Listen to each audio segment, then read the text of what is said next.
Hello zusammen, welcome back to another video. I hope that you guys are all doing well. Today I am very stoked to bring to you a Q&A. It's been a while since we've done a Q&A, and I asked over on Instagram what are some of the questions that you have for me that you would like my insight on, my opinion on, and you guys left a bunch of questions, so I am very excited to talk about those today. For those of you who are new to the channel, maybe you are following on Insta but not here, welcome. Or maybe you just found me on YouTube, welcome. I really appreciate you clicking on this video, hitting subscribe, and just supporting the channel. My name is Diana, and I am a Canadian expat who has been living and working in Berlin, Germany for the last 5 years.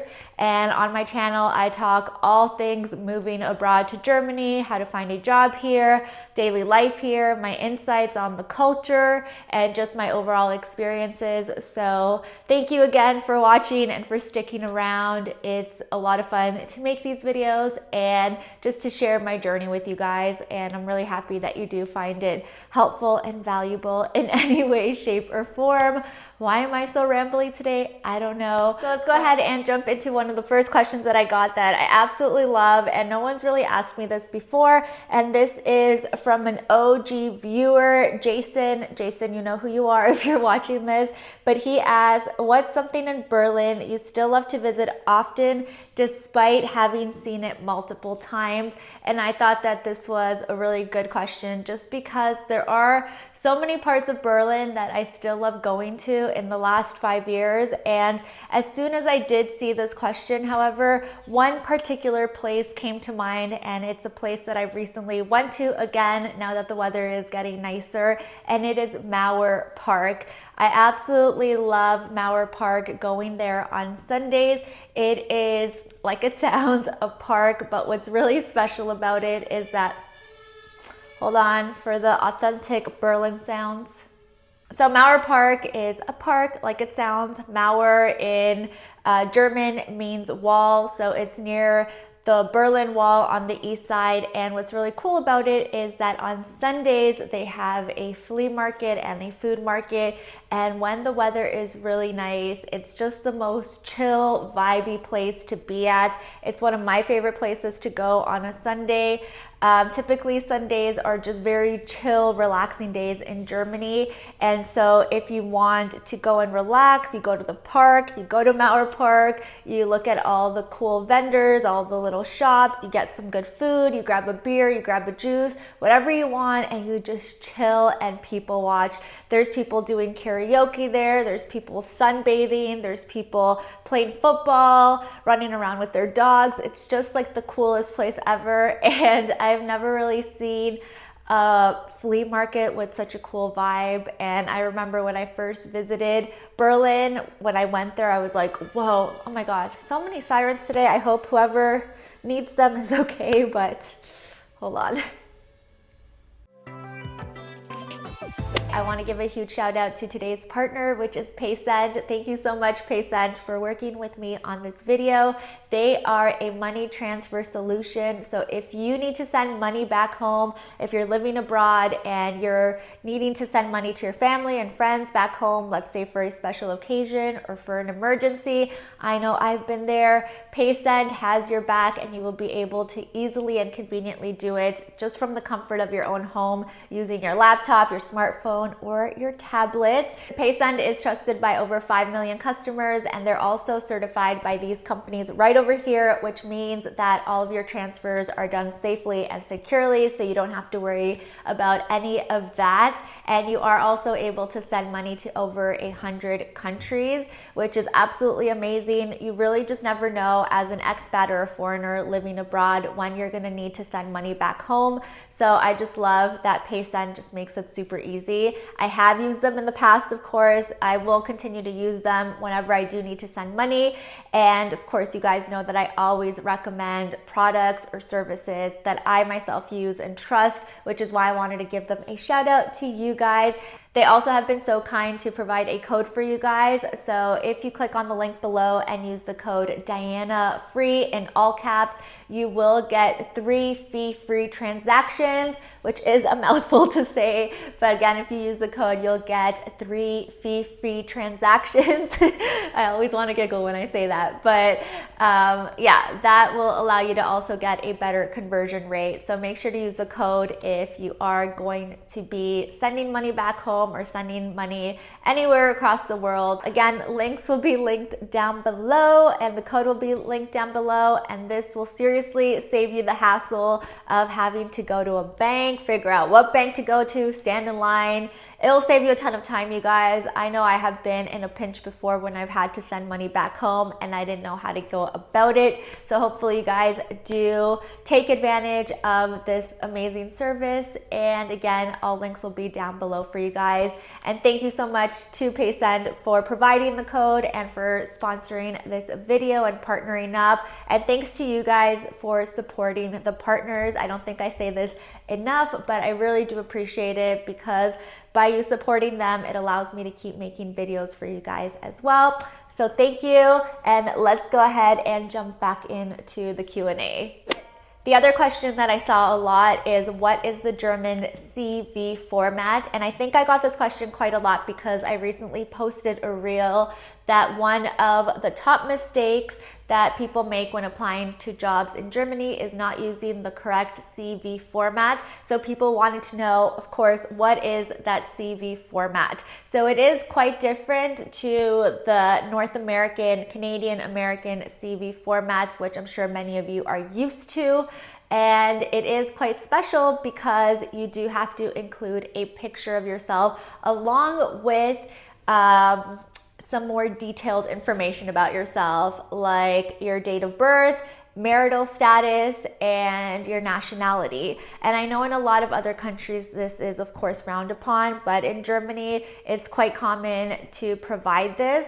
I know that Germans have opposing views to this. Some people say you don't need the traditional CV format, you can use the one that doesn't have the picture, doesn't have these details.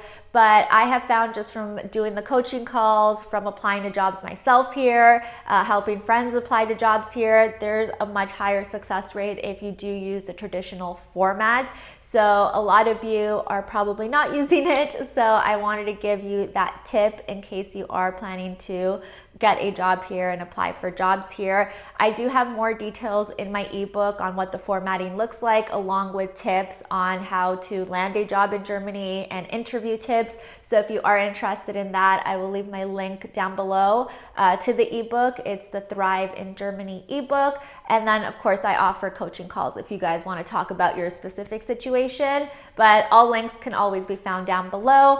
But that is the ins of the CV format in Germany. The next question I wanted to answer is, what's the hardest part about moving to Berlin as a foreigner?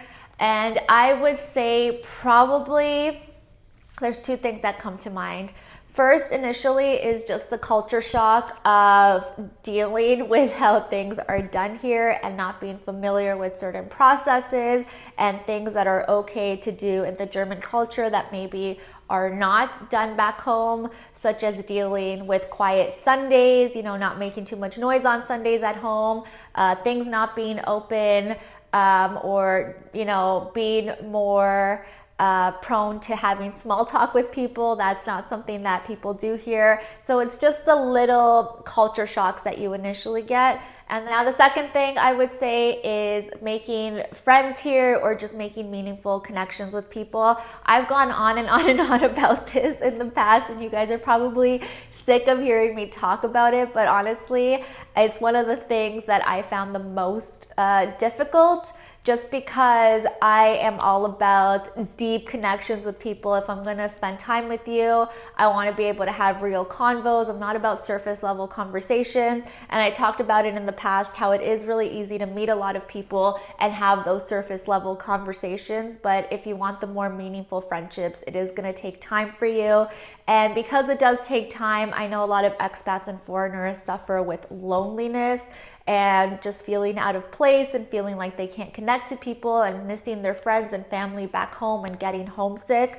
So I don't want to sugarcoat that aspect. You will, of course, feel lonely at times. I know I have felt like that too, and I moved here with my boyfriend, so luckily we always had each other, but it can get quite frustrating when you are going through the process of meeting new people and you're putting yourself out there and you're not really clicking with people and you're just wondering, you know, am I ever gonna meet those solid friends like the ones I had back home, the ones I left behind? And yeah, it's just not easy. You're starting your life from scratch when you move abroad, and that just comes with the territory. So I would say those two things, the culture shock and the friends part, is probably the hardest. But hopefully if you watch my videos, you'll be more familiar with the culture shocks. So that won't be like too abrasive when you move here. You'll be more prepped. But yeah, I know loneliness and feeling out of place initially is a big one for all foreigners, all expats, including myself when we first got here.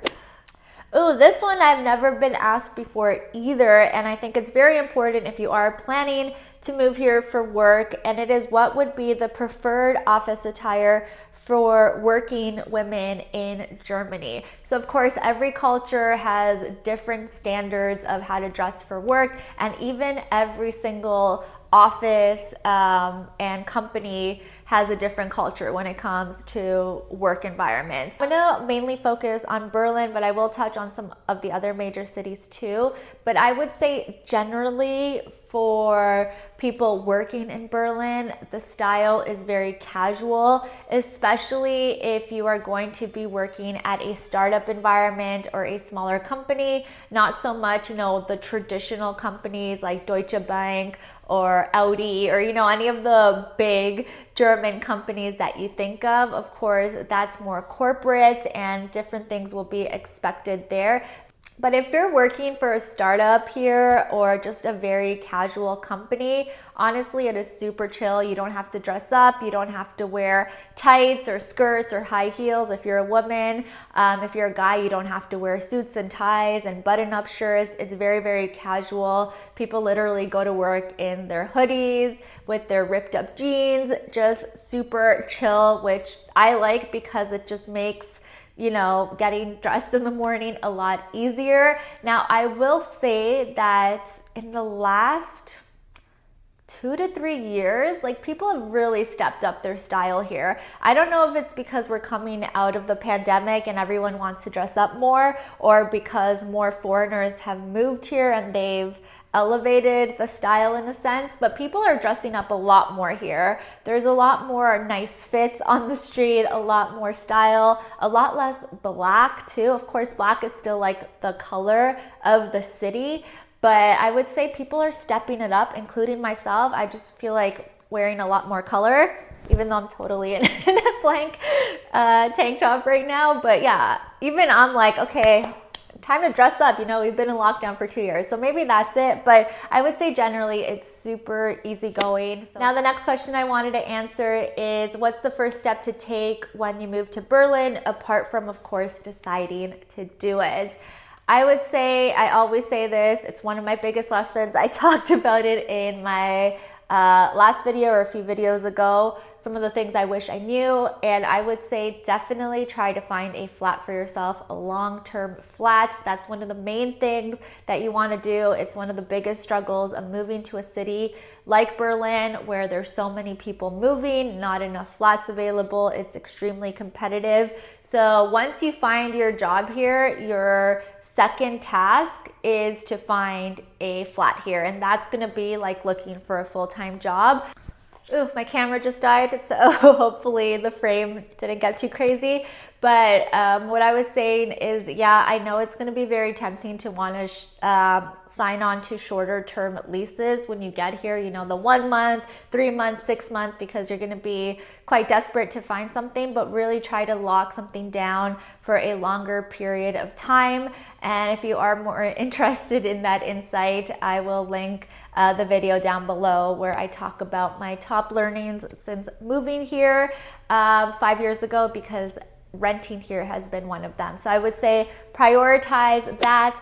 So yeah, guys, those are all of the questions that I'm going to be answering today. Thank you so much for sending in your questions. Please leave more questions down below and I would be happy to answer them in another Q&A. And again, thank you so much to PaySend for working with me on this video. Again, their link will be down below along with the promo code, so that you can get a discount when transferring your money abroad. And if you are new to the channel, please don't forget to subscribe. I post new videos all the time, and of course feel free to follow me on Insta because I literally post videos there almost every day. So if you want your Diana Germany fix, that's where you'll be able to find me every single day. But that's all, guys. Thank you so much. I hope that you're having a great rest of the day, and I will talk to you all in my next one. Cheers!